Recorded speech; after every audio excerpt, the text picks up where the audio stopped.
ఇక సార్వత్రిక ఎన్నికలకు ముందు ఇండియా కూటమిలో కొన్ని అభిప్రాయ భేదాలు వచ్చాయి. సార్వత్రిక ఎన్నికలు అయిపోయిన తర్వాత చూసాం మనం హర్యానా, మహారాష్ట్ర, ఢిల్లీ, ఇప్పుడేమో బీహార్. ఈ క్రమంలో ఈ 4 ఎలక్షన్స్ జరుగుతున్న క్రమంలో కేజ్రీవాల్ అవ్వచ్చు, మమతా బెనర్జీ అవ్వచ్చు, మిగతా పక్షాలు కూడా కొన్ని భిన్నాభిప్రాయాలు వ్యక్తం చేశాయి. కొంతమంది అయితే రాష్ట్రాల్లో ఉండదు పొత్తు, లోక్సభ ఎన్నికల్లోనే ఉంటుంది అని చెప్పి కేజ్రీవాల్ లాంటి వాళ్ళు, మమతా బెనర్జీ లాంటి వాళ్ళు కామెంట్ చేసిన పరిస్థితి కనిపిస్తోంది. ఇప్పుడు బీహార్లో ఇంత దారుణమైన ఓటమి తర్వాత ఇండియా కూటమి పరిస్థితి ఏంటి? ఇండియా కూటమిగా కొనసాగుతుందా? వచ్చే లోక్సభ ఎన్నికల నాటికి ఇండియా కూటమి పరిస్థితి ఏ రకంగా ఉండబోతోంది? వచ్చే ఎన్నికల్లో మోదీ అండ్ రాహుల్ వీళ్ళ వ్యూహాలు ఏ రకంగా ఉండబోతూ ఉన్నాయి? ఎవ్వరూ ఊహించిన విధంగా బీహార్లో ఇండియా కూటమికి ఒక డిబాకిల్, ఒక భయంకరమైన ఒక అపజయం ఒకటి వచ్చిందండి. దీంతో ఇండియా కూటమి ఇప్పుడు బీజేపీ బీహార్లో గెలిచి మళ్ళీ రివైవ్ అవుతుంది. వచ్చే 2029 లోక్సభ ఎన్నికల్లో మంచిగా ఈ మోడీ ఆధిపత్యాన్ని వ్యతిరేకంగా పోరాడవచ్చు, ప్రధానమంత్రి రాహుల్ అవుతారు అనేది ఒకటి ఉండేది. కానీ బీహార్లో ఊహించని ఈ డిఫీటు, దీంతో ఇప్పుడు ఆల్రెడీ ఇండియా కూటమి గత లోక్సభ ఎన్నికల తర్వాత వీక్గా ఉంటే ఈ బీహార్ ఎలక్షన్ అనేది ఈ మూలిగే నక్కపై ఇంకో తాటిపండు పడ్డట్టు అయిపోయిందనమాట. ఇప్పుడు ఇండియా కూటమి కలిసి ఉంటుందా లేదా అనే ఒక చర్చ అనేది నడుస్తుంది. కానీ ఇక్కడ ఒకటి గుర్తుపెట్టుకోవాలి, ఇండియా కూటమి విడిపోతే పరిస్థితి ఏంటి అనే దాని మీద దృష్టితో వెళ్తే ఇండియా కూటమిలోంచి బయటపడడం వల్ల ఈ పార్టీలకు ఏమన్నా లాభం ఉంటుందా? బీజేపీని ఏమన్నా ఓడించగలవా అంటే ఇండియా కూటమి ఉంటేనే మోడీ ఆధిపత్యాన్ని అడ్డుకోగలుగుతారు. కాబట్టి ఇండియా బీహార్ ఎలక్షన్ తర్వాత ఇండియా కూటమి విచ్ఛిన్నం అవుద్ది అనేది ఇక్కడ బీజేపీ చెప్పే మాటలే. అంటే ఇండియా కూటమి అసలు లేకపోతే అసలు మోడీకి తిరిగేలేదు. 240 సీట్లు కొయిలేషన్ గవర్నమెంట్ కాదండి, సంకీర్ణ ప్రభుత్వం, పూర్తి మెజార్టీ వచ్చేస్తుంది. అసలు ఇండియా కూటమి లేకపోతే పూర్తి మెజార్టీ మోడీకి వచ్చే అవకాశం ఉంది. అందుకని బీజేపీ ఏం చేస్తుంది, ఎన్డీఏ ఏం చేస్తుంది, ఇండియా కూటమిని మొత్తం విభజించేస్తే తిరుగు లేకుండా వచ్చే లోక్సభ ఎన్నికలు ఎప్పుడు జరిగినా వచ్చే లోక్సభ ఎన్నికల్లో మోడీకి పూర్తి మెజార్టీ వస్తుంది. కాబట్టి ఇండియా గ్రూపు నామరూపాలు లేకుండా ఉండడం అనేది బీజేపీ లక్ష్యం, ఎన్డీఏ లక్ష్యం. మరి ఇండియా పరిస్థితి ఎలా ఆలోచిస్తుంది, ఇండియా కూటమి ఎలా ఆలోచిస్తుంది అంటే ఒకటి గుర్తుపెట్టుకోవాలి. ఇప్పుడు వెస్ట్ బెంగాల్లో ఎన్నికలు జరగబోతున్నాయి. మమతా బెనర్జీ ఇప్పుడు చాలా సీరియస్ కాంపిటీషన్ ఎదుర్కొంటుంది బీజేపీ ఎన్డీఏ నుంచి. తర్వాత అస్సాంలో ఎలక్షన్ జరగబోతుంది.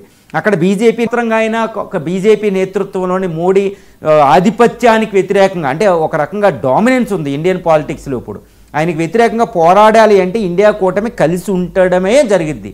కలిసి ఉండకపోతే ఓడిపోవడం. మళ్ళీ ఇంకోటండి, కలిసి ఉండడమే కాదు, ఇప్పటికంటే ఎక్కువ ఐకమత్యాన్ని ప్రదర్శించాలి. కాబట్టి ఇప్పుడున్న డైనమిక్స్ ఆఫ్ ఇండియన్ పాలిటిక్స్ని, భారతదేశంలో క్రియాశీల రాజకీయాలను మనం కూలంకషంగా పరిశీలించి అర్థం చేసుకుంటే మనకు తెలియదు ఏంటంటే, ఇప్పుడు బీజేపీ నేతృత్వంలోని ఎన్డీఏని లేదా మోడీ నేతృత్వంలోని ఎన్డీఏని బలమైన రాజకీయ ఆధిపత్యాన్ని ఫేస్ చేయాలంటే, దాంట్లో పోటీతో నిలబడాలంటే ఇప్పుడున్న ఇండియా కూటమే కాదండి, ఇంకా బలమైన గ్రేటర్ ఇండియా కూటమి అవసరం ఉంది. ఇప్పుడు దాకా మమతా బెనర్జీ అంటున్నట్టు ఉంది ఎవరో ఇండియా కూటమిలో, ఇది లోక్సభ ఎన్నికల తర్వాత.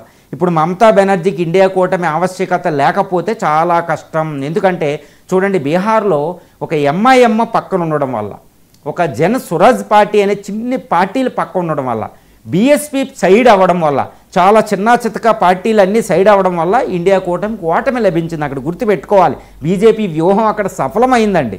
ఆ విధంగా ఇప్పుడు వెస్ట్ బెంగాల్లో పోటీ. కాబట్టి మమతా బెనర్జీ, తర్వాత కేజ్రీవాల్, ఎస్పెషల్లీ తమిళనాడులో డిఎంకే ద్రవిడ మున్నేట కజగం, కేరళలో లెఫ్ట్ పార్టీలు, ఇప్పుడు దాకా కాంగ్రెస్ దూరంగా ఉన్న లెఫ్ట్ పార్టీలు కూడా అక్కడ ఇప్పుడు పుదుచ్చేరి, గుజరాత్, అస్సాం, ఈ రాష్ట్రాల్లో కీలకమైన రాష్ట్రాలు.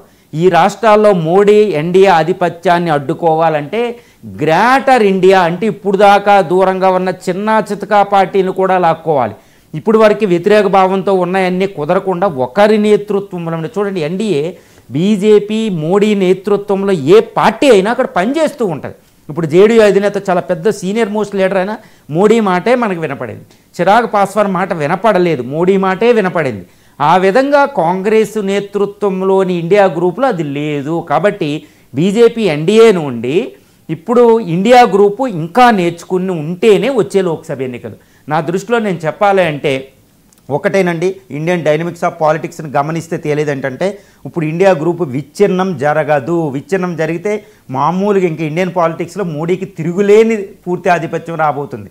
కాబట్టి 2024 లోక్సభ ఎన్నికల కొనసాగింపు వెళ్ళి కాంగ్రెస్ ఎక్కువ సీట్లు వచ్చినట్టు చూస్తే బీజేపీని ఇండియా గ్రూప్ వల్లే బీజేపీ సంకీర్ణ యుగంలోకి ఎంటర్ అయిపోయింది. గుర్తుపెట్టుకోవాలి, ఈ మోడీ డామినేన్స్ని వాళ్ళు ఛాలెంజ్ చేశారు.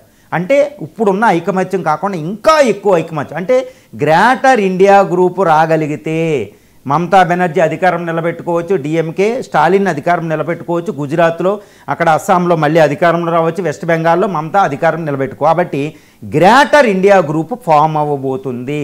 చూడండి, కొన్ని నెలల్లో మనం ఈ మాట వింటాం. గ్రేటర్ ఇండియా గ్రూపు లెఫ్ట్ పార్టీలు, ఈ సెక్యులర్ పార్టీలు అనుకునే పార్టీలు, శరద్ పవార్ గ్రూప్, అన్ని పార్టీలన్నీ అంటే ఎన్డీఏలో లేని పార్టీలన్నీ ఒక తాటి మీదకు వచ్చి రాహుల్ నేతృత్వంలో అవి గ్రేటర్ ఇండియాగా ఫామ్ అయ్యి ఎన్డీఏని ఛాలెంజ్ చేయబోతున్నాయి. అంటే తర్వాత జరిగే లోక్సభ ఎన్నికలు షెడ్యూల్ 2029లో ఉంది మనకి.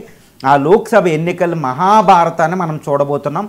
Greater India group versus NDA, Modi నేతృత్వంలోని ఎన్డీఏ. అంటే రాహుల్ ప్రైమ్ మినిస్టర్ అవుతారా, మోడీ ప్రైమ్ మినిస్టర్ అవుతారా నిర్ధారించే పాలిటిక్స్కు ఇప్పుడు అంకురార్పణ జరిగింది. దానికి క్యాటలిస్ట్గా ఉత్ప్రేరకంగా పనిచేసింది బీహార్ ఎన్నికలు అనేది ఒక షాక్ ట్రీట్మెంట్ ఇండియా గ్రూప్కి. ఇప్పుడు అందరికీ అర్థమైంది, ఇంకా కేజ్రీవాల్, మమతా బెనర్జీ, స్టాలిన్ వీళ్ళు రాహుల్కి వ్యతిరేకంగా మాట్లాడరు. ఎందుకంటే మోడీ నేతృత్వంలో ఉండే ఎన్డీఏతో వాళ్ళు ఓడిపోతారు. కాబట్టి గ్రేటర్ ఇండియా గ్రూప్ ఫామ్ అవుతుంది అనేది అక్కడ మన పరిస్థితిని బట్టి ఒక బ్యాక్గ్రౌండ్ జరుగుతుందని చూడొచ్చు. ఈ బీహార్ ఎన్నికల తర్వాత శరద్ పవారు, కేజ్రీవాల్ వీళ్ళ స్టేట్మెంట్లు గమనించిన, ఈ స్టాలిన్ స్టేట్మెంట్లు గమనించిన, మమతా బెనర్జీ బాడీ లాంగ్వేజ్ స్టేట్మెంట్లు గమనించిన గ్రేటర్ ఇండియా కూటమికి అంకురార్పణ జరిగింది. వచ్చే లోక్సభ ఎన్నికలు ఒక మహాభారత కురుక్షేత్ర సమరాన్ని తలపింపజేయబోతున్నాయండి.